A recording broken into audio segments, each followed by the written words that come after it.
All righty, everyone. Good morning. Good morning. Guess depends on what part of the world you are in. I'm gonna get started here in a second. Just gonna have a little chat. Just gonna have a little chat. So I'm gonna go ahead and kick the intro, and I'll be right back.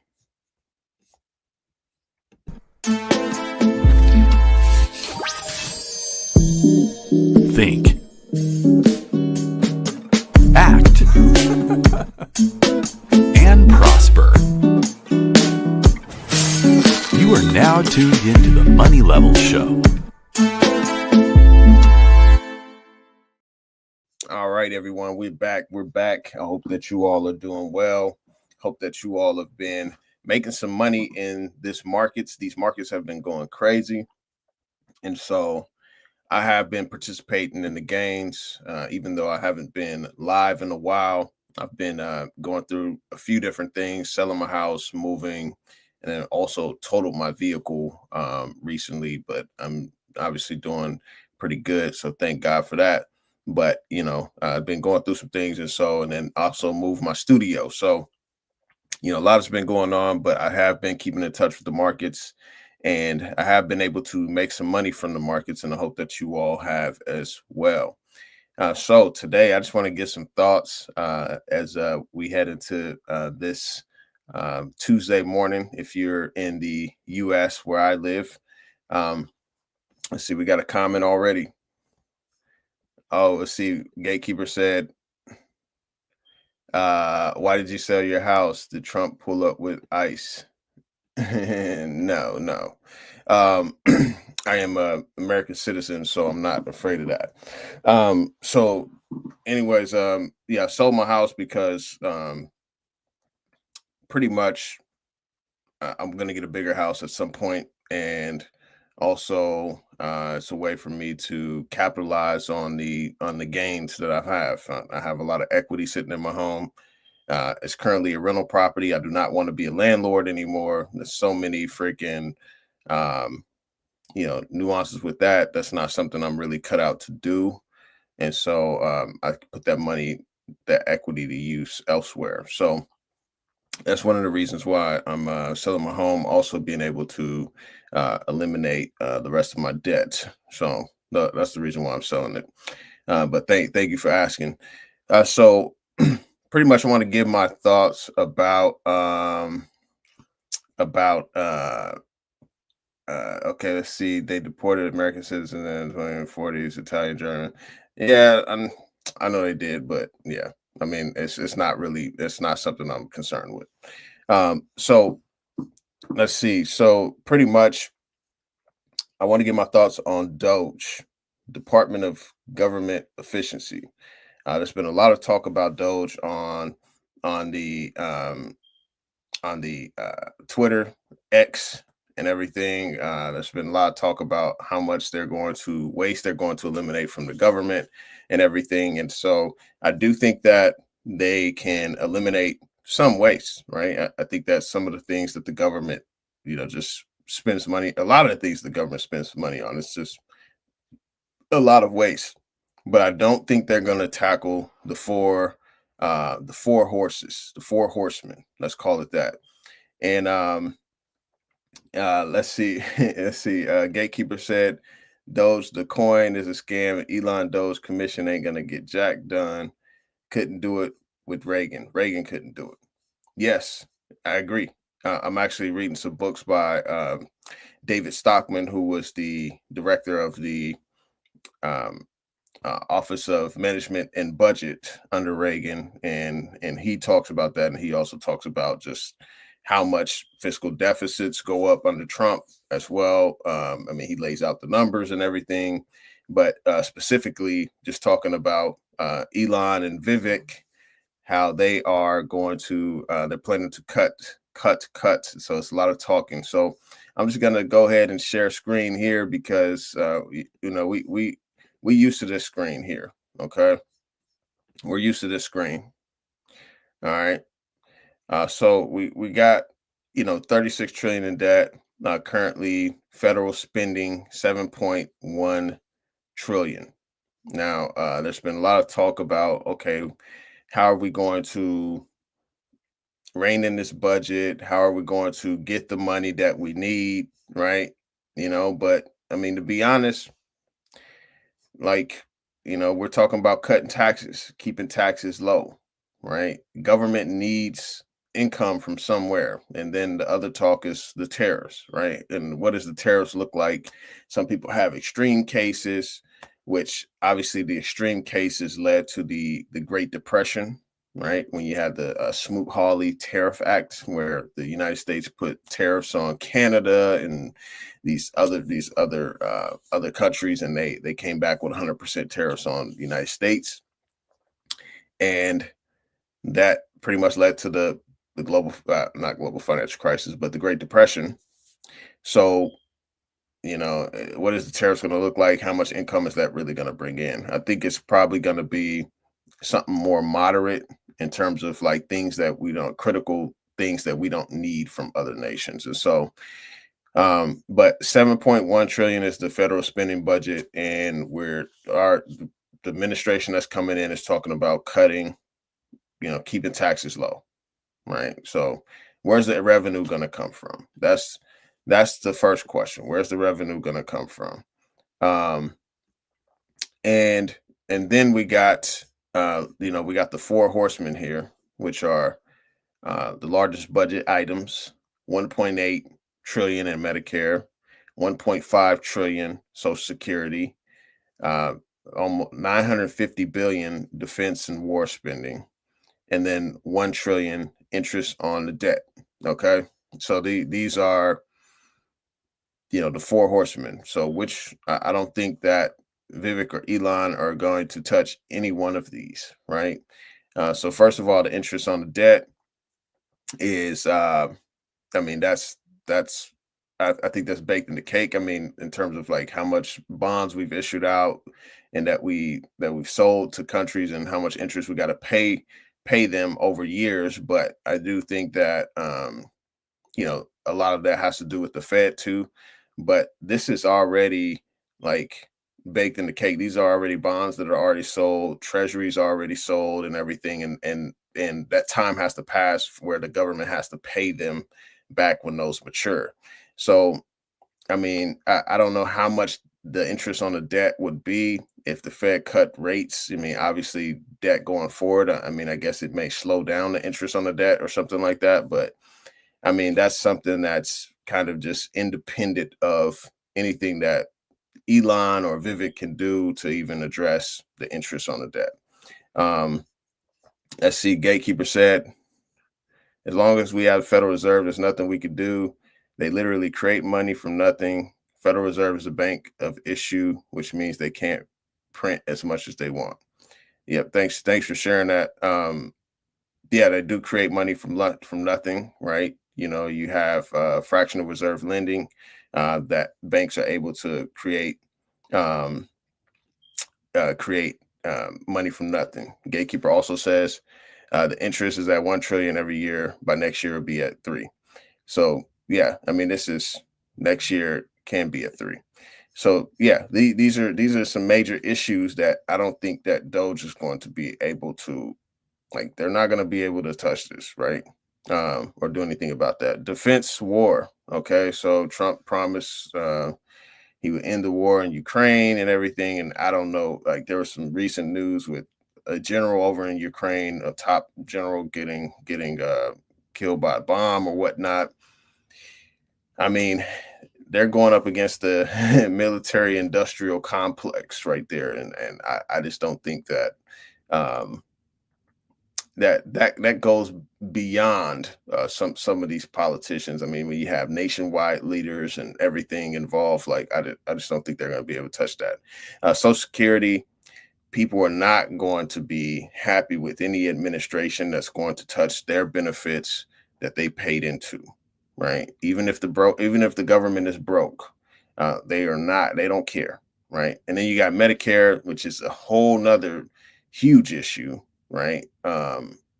And I just don't think they're going to be able to touch that either. So, I mean, are they going to be able to do something? yes, I think they can cut spending on some stuff that the government doesn't need, or positions that the government doesn't need, because the government has created a lot of jobs, right? And it's supposed to be more of the private sector, but the public sector has created a lot of jobs. So I think that some of these jobs are going to be cut, and so yeah, I do think that some money could be saved, but how much of this federal budget are we talking about? I mean, with these four horsemen here, this totals out close to 5.5 and a half trillion of the budget. So, and we're already at a budget deficit, and this doesn't include any other spending that the government does. So I just don't think that um, that's a realistic view that they're going to be able to do a lot. I mean, it seems like, it's something that's for show, because many of the conservative, fiscally responsible conservatives are like, yeah, you guys aren't going to be able to do anything. So that's just my thoughts on Doge. It's been talked about for a while, so I just wanted to bring that up. Gatekeeper dropping some history on us. Senator McFadden, 1925, stated that Federal Reserve prints money with no reserves or credit. Literally, they write down a type book debt created / credit. Yeah, and obviously now they just put digits in the system or whatever. They create the money, right? So what does this mean for any other assets? So I do want to talk a little bit about gold. I'm gonna just open the charts of gold right now, because I think that gold has not been getting a lot of attention lately. I mean, we had a huge rise over the year. Back in February of last year, I mean, gold was sitting at $2,000 an ounce. I mean, obviously, you can even bring it back here to October of 2022, where gold was sitting at 1625. It rose all the way up close to $2,800, and then now it's come back down, and it's been hovering between about 2,600 and 2,700. So gold, I mean, to be honest, I think that gold is going to level off before its next move up. So obviously here I drew out this bull flag. Let me get that right. Which was a big sharp move up, and then you have the sideways choppy action before the next leg up, right? So that was a bull flag. I mean, we could say this could be another bull flag being created, but I mean, these big candles right here, I'm just kind of interested in seeing what gold will do. Want to see some more action, but this is on the weekly chart, so gold definitely needed to cool off. I mean, because it just shot up like significantly in a short amount of time. So I think that the price of gold is going to level off, and then as things, I mean, there's a lot of things that are still uncertain right now. I mean, obviously, we still have geopolitical risk. We still have we have a new administration coming in, so many people are just sitting on the sidelines waiting. And right now, there's a big risk-off environment, right? So there's a lot of risk-off environment that's going on right now. And so let's see if we do a look at some risk-off assets. I mean, yeah, risk-on asset. It's a risk-on environment, not risk-off. My bad, y'all. So if we look at, let's say for the NASDAQ, for example, let's see, NASDAQ. The NASDAQ recently hit,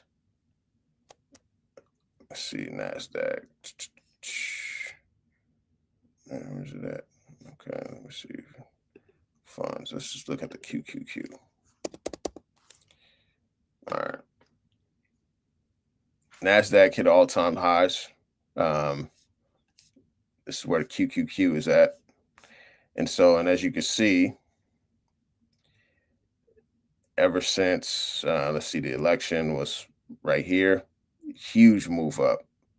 Monday, November 4th, the week of Monday, November 4th, that was the week of the election, huge move up, came back down, and then it continues to move higher. So there is more of a risk off sentiment right now. And so, when there's a risk, I keep saying risk off, there is a risk on sentiment right now, which that is not necessarily good for gold in terms of people are selling gold and putting money into risky assets to increase their money more significantly and more quicker. So that's what a risk on environment is. It's like, okay, let's go ahead and be a little more risky with the assets. So I do want to share some thoughts on crypto and Bitcoin. I know some of you may not like the assets, but I'm going to talk about it anyway. All right, let's see. Gatekeeper said, "Get gold or silver, else you're going to be eating plants if you're lucky." Yeah, I think that gold for sure, right? I mean, silver. Obviously, in a doomsday scenario, silver is going to be valuable. But people mostly view gold as that hedge right now, and then obviously silver has the industrial aspect to it as well. So I do think that people need to have real money in their hands, and that real money is going to can hedge them against a lot of risk. Okay, so yeah, appreciate you sharing that. So let's see. We got so here in the Bitcoin chart, Bitcoin is just went parabolic, you all. And just a disclaimer, I have some Bitcoin. It's just sitting in a wallet. And this was a bull flag I drew out a few months ago. And so we had a huge rise up going into March, and it just chopped sideways. It was very volatile.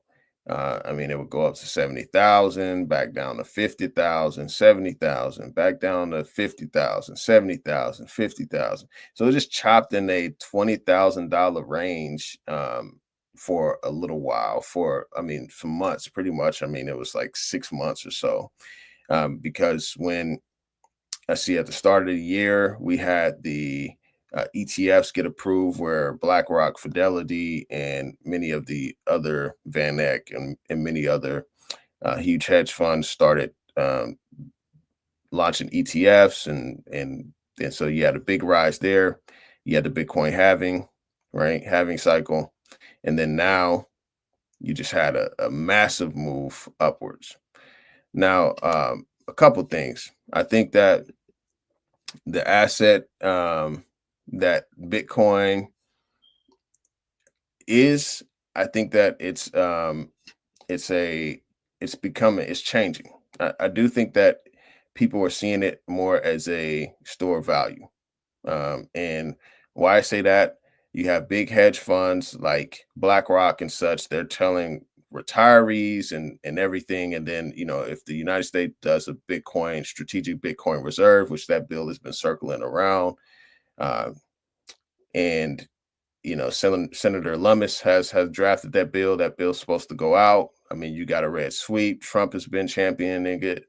You've had JD Vance owns Bitcoin. You have, obviously Elon and Vivek. They've owned Bitcoin and cryptocurrencies. And you have a lot of senators and representatives that are Republican that were voted in that are pro crypto, and Trump has been putting in a crypto and AI czar, as well as SEC chairman that is pro crypto. So I think that these prices are going to move a lot higher, to be honest. And I think that because we have never seen a presidential administration, come out and endorse this asset. This is the first time in its history. And so I think that the price of Bitcoin is probably going to go a lot higher. I mean, it could probably conservatively end up at 150,000. So I think that people are reviewing this asset a lot differently. Now, when you get to some of the other cryptocurrencies, those are more speculative, and you do get the meme coins that don't that aren't worth anything, right? And as the gatekeeper said, Bitcoin will go to the moon, maybe 1 million a coin, but it's all speculation, has no usage, and it's completely worthless. And it's not private, defeats the whole purpose of a cryptocurrency.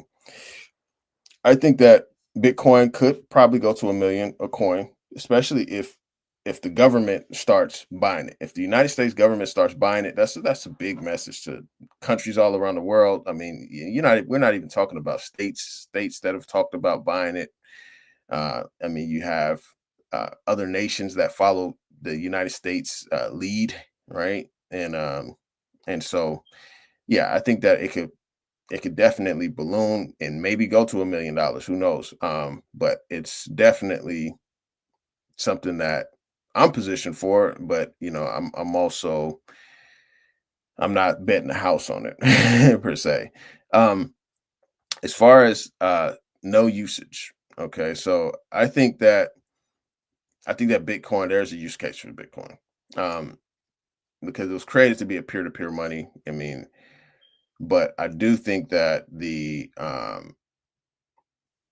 you get to authoritarian regimes, Bitcoin has been a hedge against that, where people have been able to transact when they get debanked from, let's say you're going at it with a government that's authoritarian, right? And so I have seen that. I mean, and also, I mean, you have issues like other nations not having access to like the S&P 500 and things of that nature. So, I mean, other nations buy gold, but Bitcoin is another option that they could buy. Um, I think that there is some use cases. I do like the decentralization of it, like where you have to shut off every computer around the world to shut down the Bitcoin network, which that helps too. But yeah, I think that Bitcoin could definitely. I think it has some use case. Um, let's see. You loaded up two of them at 30K. You sitting nice right now, gatekeeper. You sitting nice, sitting nice. Um, and so yeah, and then I know you mentioned Monero. Monero is definitely a privacy coin, and I think that yeah. I mean, privacy is important. I'm interested in your thoughts on Dash. What is your thoughts on Dash? I think Dash was a privacy coin too. So yeah. Um, all right. So Bitcoin is sitting really high, and it's at 107,000. So I mean, people can call it what you want, call it a scam, whatever. I mean, the numbers are just astronomical. And it's not like it just goes up, in a straight line, right? I mean, we had a double top back in, during the pandemic years, and then now we're just off to the races, and the whole environment for it, political environment, investment environment, it just looks a lot different, totally different, when you got these big hedge funds coming in and they are buying up Bitcoin hands over fists. So now, is this going to go forever? No. I think that Bitcoin is going to have a correction at some point, and who knows what that correction would be. However, for me, I do have some of my positions for long term. I'm not planning on selling anytime soon, because just the narrative around it just keeps changing, and it keeps just getting more and more bullish. And so I'm not really planning on selling my Bitcoin. I'm planning on keeping it and seeing what it do over the next years. Now, when we look at some of the other altcoins, so for example, I was literally just in this in this altcoin here, and let's see what this chart does. Okay, it's in market cap. Hold up. Okay, so yeah, this coin Algorand, right? Algorand was at $3, hit $3 last cycle, close to $3, and currently It is sitting at 43 cents. Well, somewhere around there, 43 cents. And I started buying Algorand at, it was here around 12 to 13 cents. It was one of the coins that haven't moved yet. And I threw some money in there. And sure enough, Algorand, just these huge candles, right? Got to the point where I was up 250%. 250%. So I sold it. I was like, okay, it could go higher, yes. But if I made 250% on my money, you know, I don't want to get too greedy as well. So I sold it, took those profits, used them on some bills and stuff like that, but then also put them into coins that haven't run yet. So I'm playing this. I'm playing this, y'all. I mean, it's risky. Obviously we know how these crypto cycles can be. This is my third cycle. I've been through 2017, obviously 2021, and then now we're here again. So I'm here to make some money, you all. So this was a coin that I bought, and but there's a lot of hype around it right now, and I do think that it's for sure something that you want to be careful about. Let's see. Dash is good, Zcash and die, but Monero would be the one to survive the purge once fiat currency and banks disappeared 20 years. The correction will depend on what Trump does. He's the only reason why it pumped. If he doesn't do what he said, Bitcoin would tank harder than Michael Phelps. Yep. Yeah. I mean, you have the politicians' promises, right? And I do think that Trump has he has a lot riding on the line. I think he has a legacy on the line, and he's wanting to protect that legacy.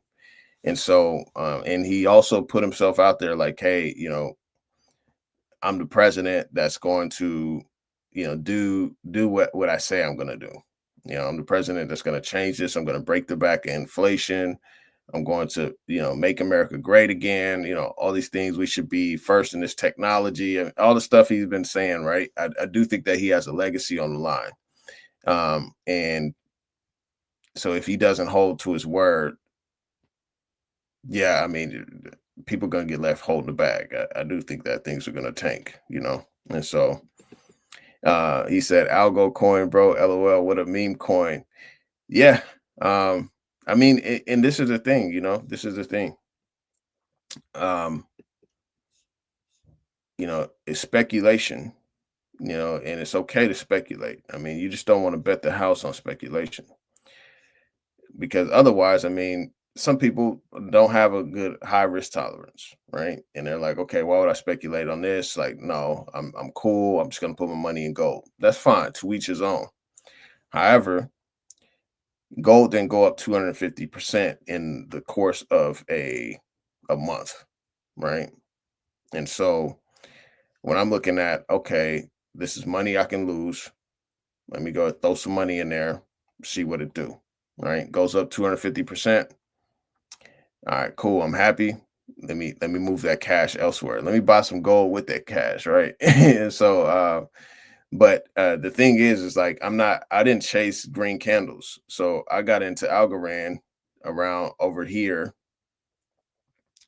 This is where I got in, which it was already chopping in this range for a while. And then you had the lows back here, you had a spike, then it came back, and I jumped in right here. So I wasn't chasing like FOMO, fear of missing out, chasing green candles.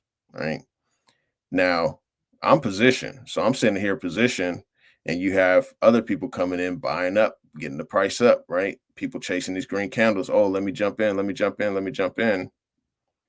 Someone buys at 61 cents, and then it sells off down to 35 cents. You have somebody that's a newbie to the investing, jumping at 61 cents, seeing Algorand up 250%, drops to 35 cents, and they're like, what happened? I'm done with crypto. I'm done with crypto, because they chased the green candle. For me, I got in down here.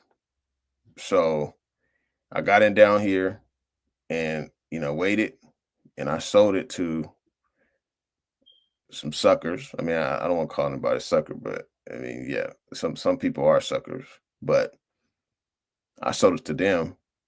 I didn't time the top. I got out around 50 something, 55 cents, something like that. And, you know, my pockets were sitting nice. So, yeah, I mean, for me, I'm profit agnostic in a lot of ways. In a lot of ways, I'm profit agnostic. Let's say that. But gold is obviously real money. I'm gonna hold that, and yeah. See, long term strategy, Monero all day. I'm gonna have to look at. I'm actually looking. So let's look at Monero real quick. Monero moves like it moves, and let's see, where's it at? Okay, so Monero last cycle is at a 500 something coin, and this is a more privacy coin. And right now, Monero is sitting at $219. So I mean, you had a huge candle here, and this is on the week. This is a weekly candle. This is super volatile. It's just like huge candle up, huge candle all the way back down, and then it popped back up. So yeah, I mean, I think relative to the previous all-time highs, I mean, Monero was it hit 470. I mean, this was in 2017. It hit this price target, 400. So, obviously, you know, it hit 400 back then. We weren't doing like all the money printing like we did during COVID. Dropped 35, and then now it's back up to. Then it went back up to 500, and it dropped over between 100 and 150. It's been chopping sideways, and now it's at 219. I mean, I think that you could easily double your money there. I mean, if you want to hold it long term, obviously hold it long term. This is decent. I mean, decent price. I would say that this could easily double, maybe even triple in this cycle, right? But yeah, I mean, if you want to buy in and then and you're buying the lows again, that's something I would look at doing. But once it starts getting like way up here, I probably wouldn't be buying at that point. So yeah, Monero, the privacy coin. So yeah, you all got to get ready to go. PT Barnum, there's a sucker born every second. Yep, yep, yep, for sure. And then you got it on Pepe. You was up 500% on Pepe coin off of 5K investment. I understand what you mean. Yeah, yeah, it's some ways that you can get in and out, and I mean ultimately you're buying an asset and you're selling it to someone at a significantly higher price. So um what exchanges are you buying Monero on? What exchanges are you using?